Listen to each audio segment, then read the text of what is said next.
ಪಕ್ಷದ ವರಿಷ್ಠರು ನಮ್ಮ ಹೈಕಮಾಂಡ್ ಏನು ಹೇಳ್ತದೆ ಆ ರೀತಿ ಹಿಂದೆನೂ ಕೆಲಸ ಮಾಡ್ಕೊಂಡು ಹೋಗಿದ್ದೀವಿ, ಮುಂದಕ್ಕೂ ಕೆಲಸ ಮಾಡ್ಕೊಂಡು ಹೋಗಬೇಕು. ಏನು ಕೊಟ್ಟ ಮಾತು ಹೈಕಮಾಂಡ್ ಹೇಳಿದ್ರೆ ಮಾಡ್ತೀವಿ ಅಂತ ಹೇಳಿದ್ಮೇಲೆ ಕೊಟ್ಟ ಮಾತು ಇರುತ್ತೆ.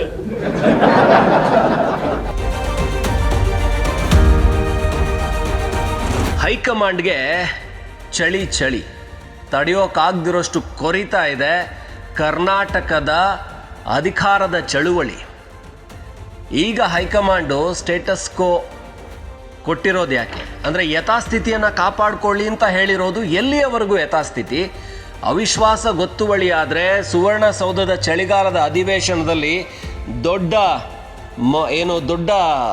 ಪ್ರಸಂಗ ಸೃಷ್ಟಿಯಾಗೋದಕ್ಕೆ, ದೊಡ್ಡ ಹೈಡ್ರಾಮಾ ಕ್ರಿಯೇಟ್ ಆಗೋದನ್ನು ತಪ್ಪಿಸೋದಕ್ಕೆ ಹೈಕಮಾಂಡು ಸದ್ಯ ಬಾಯಿ ಮುಚ್ಕೊಂಡು ಕೂತ್ಕೊಳ್ಳಿ ಅಂತ ಹೇಳಿದೆ.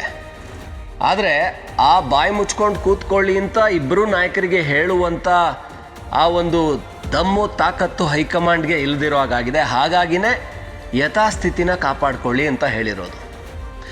ಹೈಕಮಾಂಡ್ ಈಗ ಶಕ್ತಿಯನ್ನು ಕಳ್ಕೊಂಡು ಇಬ್ಬರನ್ನು ಸಮಾಧಾನ ಪಡಿಸೋಕ್ಕೂ ಆಗದೇನೆ ಈ ಸ್ಟೇಟಸ್ ಕೋ ಜಾರಿ ಮಾಡಿದೆ. ಹಾಗಾದರೆ ಇದು ಅವಿಶ್ವಾಸ ಗೊತ್ತುವಳಿವರೆಗೂ ಹೋಗ್ತಾ ಇತ್ತಾ?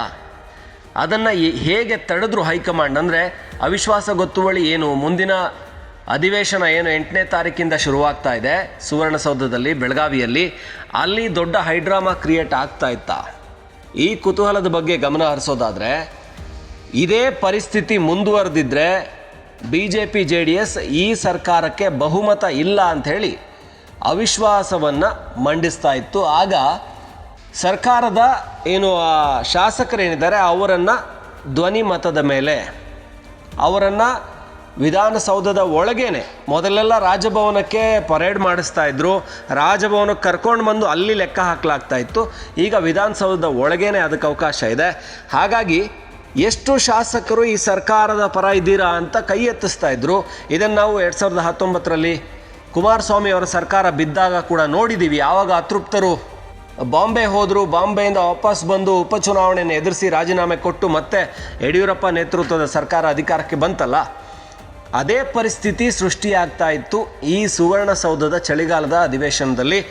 ಹಾಗಾಗಿ ಆ ಮುಜುಗರವನ್ನು ತಪ್ಪಿಸ್ಕೊಳ್ಳೋದಕ್ಕೆ ಹೈಕಮಾಂಡು ಯಥಾಸ್ಥಿತಿ ಕಾಪಾಡಿ ಅಂತ ಸ್ಟೇ ಆರ್ಡ್ರನ್ನು ತಂದಿದೆ. ಎಲ್ಲಿಯವರೆಗೂ ಅಂದರೆ ಈ ಅಧಿವೇಶನ ಮುಗಿಯುವವರೆಗೂ. ಅಧಿವೇಶನ ಮುಗಿತಿದ್ದಾಗಿನೇ ಹೈಕಮಾಂಡ್ ಅಲ್ಲಿಯವರೆಗೂ ಸ್ವಲ್ಪ ಸಮಾಧಾನದಲ್ಲಿಟ್ಟಿರೋಣ, ಅಲ್ಲಿವರೆಗೂ ಉಸಿರಾಡೋಣ ಅಂದ್ಕೊಂಡು ಇವ್ರನ್ನ ಸೈಲೆಂಟಾಗಿರಿಸಿದೆ. ಮತ್ತೆ ದೆಹಲಿ ಯಾತ್ರೆಗಳು ಶುರುವಾಗ್ತವೆ. DK ಶಿವಕುಮಾರ್ ಬಿಡೋ ಲಕ್ಷಣ ಕಾಣಿಸ್ತಾ ಇಲ್ಲ. DK ಶಿವಕುಮಾರ್ ಒಂಥರ ಕೋಪದಲ್ಲೇನೆ ಸುಮ್ಮನಾಗಿದ್ದಾರೆ, ಅವರು ಸಮಾಧಾನವಾಗಿಲ್ಲ ಈ ಬಾರಿ ಅನ್ನೋದು ಸ್ಪಷ್ಟವಾಗಿ ಕಾಣಿಸ್ತಾ ಇದೆ. ಸಿದ್ದರಾಮಯ್ಯನವರೇ ಸ್ವಲ್ಪ ಸೈಲೆಂಟ್ ಆಗಿದ್ದಾರೆ. ಅವ್ರಿಗೇನೆ ಈಗ 2.5 ವರ್ಷದ ನನ್ನ ಅಧಿಕಾರಾವಧಿ ಮುಗಿದ್ರೂ ಕೂಡ ನಾನು ಮತ್ತೆ ಹಕ್ಕು ಚಲಾಯಿಸಬೇಕು ಅಂತ ಹೇಳಿದರೆ ಸ್ವಲ್ಪ ಹೈಕಮಾಂಡ್ ಮುಂದೆ ಮುಜುಗರ. ಹೈಕಮಾಂಡ್ ಮುಂದೆ ಸಿದ್ದರಾಮಯ್ಯನವರು ಮುಜುಗರ ಪಡುವಂಥ ವ್ಯಕ್ತಿ ಅಲ್ಲ. ಮುಜುಗರ ಪಡೋದಾಗಿದ್ರೆ ಇಷ್ಟು ಟೈಮು ರಾಜಕೀಯ ಈ ಕುತಂತ್ರ ಇದನ್ನು ಮಾಡಿಕೊಂಡು ಎರಡನೇ ಬಾರಿ 2ನೇ ಅವಧಿಗೆ CM ಆಗ್ತಾ ಇರಲಿಲ್ಲ. ರಾಜಕಾರಣದಲ್ಲಿ ಅದನ್ನೆಲ್ಲ ಬಿಟ್ಟೇ ಇರಬೇಕು ಸಹಜವಾಗಿ. ಅಂದರೆ ಈ ಮುಜುಗರಗಳು, ಸಂಕೋಚ ಇದನ್ನೆಲ್ಲ ಅಧಿಕಾರಕ್ಕೋಸ್ಕರ. ಹಾಗಾಗಿ ಅದನ್ನು ಅವರು ಸ್ವಲ್ಪ ಒಂಚೂರು ಬಿಟ್ಟರೂ ಕೂಡ ನನ್ನ ಪಕ್ಕದಲ್ಲಿರೋನು ಸಮನಾಗಿ ಪಕ್ಷವನ್ನು ಅಧಿಕಾರಕ್ಕೆ ತರೋಕ್ಕೆ ಶ್ರಮಿಸಿದ್ದಾನೆ. ಸೊ ಅವನಿಗೆ ಅವಕಾಶ ಕೇಳ್ತಾ ಇರುವಾಗ ನಾನು ಹೆಂಗಪ್ಪ ಇರಲಿ ಅಂತ ಅವ್ರ ಮುಖದಲ್ಲಿ ಒಂಥರ ಮುಜುಗರ ಕಾಣಿಸ್ತಾ ಇತ್ತು. ಇಬ್ಬರು ಕೂತ್ಕೊಂಡು ಮಾತಾಡುವಾಗ ನನ್ನನ್ನು DK ಶಿವಕುಮಾರ್ ಅವ್ರನ್ನ ಸಮನಾಗಿ ನೋಡ್ತಾ ಇದ್ದಾರಲ್ಲ ಅನ್ನುವಂಥ ಒಂದು ಸಿದ್ದರಾಮಯ್ಯನವ್ರ ಮುಖದಲ್ಲಿ ಕೊಂಚ ಬೇಸರ ಇತ್ತು. ಅದು ಕಾಣಿಸ್ತಾ ಇತ್ತು. ಯಾಕೆಂದರೆ ಸಿದ್ದರಾಮಯ್ಯನವ್ರು ಯಾರು ಕೂಡ ತಮ್ಮ ಜೊತೆ ಕೂತವರು ತಮ್ಮ ಲೆವೆಲ್ಗೆ ಇರಬೇಕು ಅಂತ ಅಂದ್ಕೊಳ್ಳಲ್ವೇನೋ. ಅವರು ನಾನೇ ನಂಬರ್ 1 ಆಗಿರಬೇಕು, ನಾನಿದ್ದಲ್ಲಿ ನಾನೇ ಕಿಂಗ್ ಆಗಿರಬೇಕು ಅನ್ಕೋತಾರೆ, ಎಲ್ಲರೂ ನಾನು ಕೆಳಗಿರಬೇಕು ಅಂತ. ಆದರೆ DK ಅಧಿಕಾರ ಚಲಾಯಿಸ್ತಾ ಇದ್ದಾರೆ.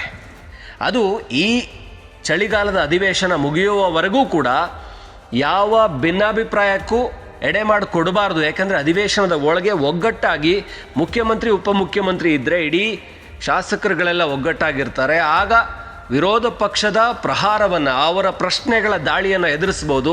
ಇಲ್ಲ ಅಂತ ಹೇಳಿದರೆ ಆಡಳಿತ ಪಕ್ಷಕ್ಕೆ ಮುಜುಗರ ಆಗುತ್ತೆ. ಇಡೀ ದೇಶದಲ್ಲಿ ಎಲ್ಲ ರಾಜ್ಯಗಳನ್ನು ಕಳ್ಕೊಳ್ತಾ ಇರುವಂಥ ಕಾಂಗ್ರೆಸ್ಗೆ ಇರೋ 3 ರಾಜ್ಯಗಳಲ್ಲಿ ಅತ್ಯಂತ ದೊಡ್ಡ ರಾಜ್ಯ ಕರ್ನಾಟಕದಲ್ಲಿ ಸುಭದ್ರವಾಗಿರಬೇಕು ಅಂದರೆ ಇವರಿಬ್ಬರನ್ನ ಒಟ್ಟು ಮಾಡಬೇಕು ಅಂತ ತನ್ನ ಕೈಲಾಗದ ಪರಿಸ್ಥಿತಿಯಲ್ಲಿ ಹೈಕಮಾಂಡ್ ಸುಮ್ಮನಿದ್ದು ಬಿಡಿ ಅಲ್ಲಿವರೆಗೂ, ಅದೊಂದು ಮಾತನ್ನು ಕೇಳಿ ಆಮೇಲೆ ನೋಡೋಣ ಅಂಥೇಳಿ ಇಬ್ಬರಿಗೂ ಒಂದು ಇಡ್ಲಿ ಪಾರ್ಟಿನ ಮಾಡಿಸಿದೆ. ಬೆಳಗ್ಗೆ ಬ್ರೇಕ್ಫಾಸ್ಟ್ ಪಾರ್ಟಿ.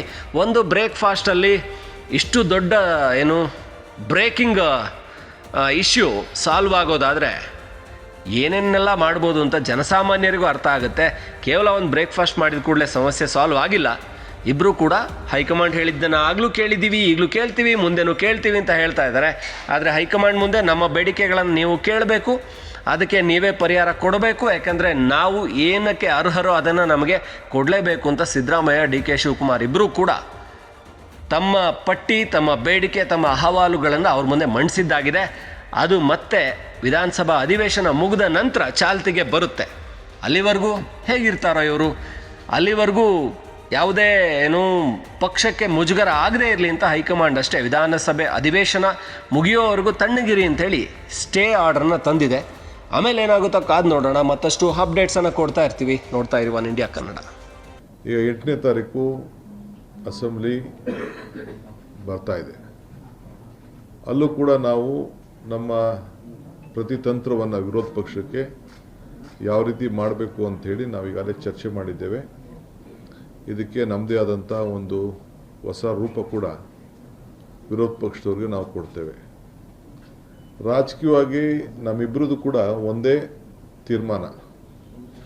ಪಕ್ಷದ ವರಿಷ್ಠರು, ನಮ್ಮ ಹೈಕಮಾಂಡ್ ಏನು ಹೇಳ್ತದೆ ಆ ರೀತಿ ಹಿಂದೆನೂ ಕೆಲಸ ಮಾಡ್ಕೊಂಡು ಹೋಗಿದ್ದೀವಿ, ಮುಂದಕ್ಕೂ ಕೆಲಸ ಮಾಡ್ಕೊಂಡು ಹೋಗಬೇಕು ಅನ್ನೋದು ನಾವು ತೀರ್ಮಾನ ನಮ್ಮದು ಅಚಲ. ಯಾರು ಮಧ್ಯದಲ್ಲಿ ತಾವೇ ಆಗಲಿ ತಮಗೆ ಗುಂಪು, ನಮ್ಮದು ಯಾವ ಗುಂಪು ಇಲ್ಲ. ನಾನು ಯಾವ ಗುಂಪಿಗೆ ಕೃಷ್ಣ ಅವ್ರ ಕಾಲದಲ್ಲೂ ಅವಕಾಶ ಕೊಡಲಿಲ್ಲ, ಇವತ್ತು ಅವಕಾಶ ಕೊಡೋದಿಲ್ಲ, ನನಗೆ ಅವಶ್ಯಕತೆಯೂ ಇಲ್ಲ. ನಮ್ಮದು ಒಂದೇ ಒಂದು ಗುಂಪು, ಕಾಂಗ್ರೆಸ್ ಗುಂಪು. ಚೀಫ್ ಮಿನಿಸ್ಟ್ರು ನಾನು ಆವತ್ತು ಕಾಲದಲ್ಲಿ ಸಿದ್ದರಾಮಯ್ಯನವರು 3 ತಿಂಗಳು, ನನ್ನ 4 ತಿಂಗಳು ಹೈಕಮಾಂಡ್ ಆದೇಶದ ಮೇರೆಗೆ ಸ್ವಲ್ಪ ದಿನ ವೆಯ್ಟ್ ಮಾಡಿ ಡಿ ಕೆ ಅಂತ ಹೇಳಿದಾಗ ಕೂಡ ಒಂದು ಶಬ್ದ ಆವತ್ತು ಕೂಡ ನಾನು ಮಾತಾಡಿಲ್ಲ. ಇವತ್ತು ಕೂಡ ಅಷ್ಟೇ, I am very firm. So ಒಟ್ಟಿಗೆ ಸೇರಿ ನಾವು ಕೆಲಸ ಮಾಡ್ಕೊಂಡು ನಾವು ಹೋಗ್ತೀವಿ.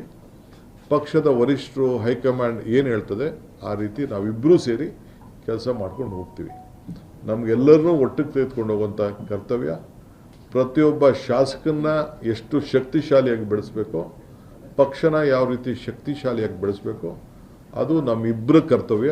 ಆ ದಿಟ್ಟಿನಲ್ಲಿ ನಾವು ಮುಂದಕ್ಕೆ ಸರ್ಕಾರನ 28ಕ್ಕೆ ನಾವೇ ತರಲಿಕ್ಕೆ ಅನೇಕ ಕಾರ್ಯರೂಪವನ್ನು ನಾವು ರೂಪಿಸಿದ್ದೇವೆ. ಆ ದಿಟ್ಟಿನಲ್ಲಿ ನಾವು ಕೆಲಸವನ್ನು ನಾವು ಮಾಡ್ಕೊಂಡು ಹೋಗ್ತೇವೆ. ಏನು ಮುಖ್ಯಮಂತ್ರಿಗಳು ಈಗಾಗಲೇ ತಮಗೆ ಸಂದೇಶವನ್ನು ಕೊಟ್ಟಿದ್ದಾರೆ, ಆ ಸಂದೇಶಕ್ಕೆ, ಆ ಮಾತಿಗೆ ನಾನು ಕೂಡ ಸಹಮತವನ್ನು ವ್ಯಕ್ತಪಡಿಸ್ತಾ ಇದ್ದೀನಿ. ನಿಮ್ಮ ಪ್ರಶ್ನೆಗಳು ಕೇಳಕ್ಕೆ ಕೇಳ್ರಿ ಇಲ್ಲಿ. Unity will continue.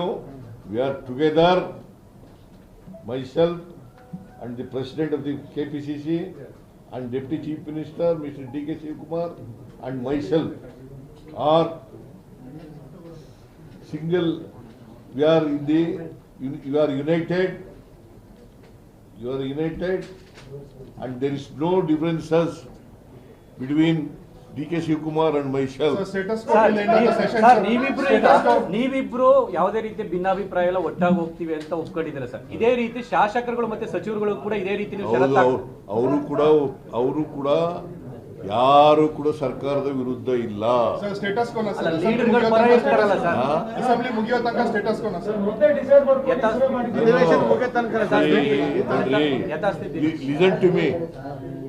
Listen to me.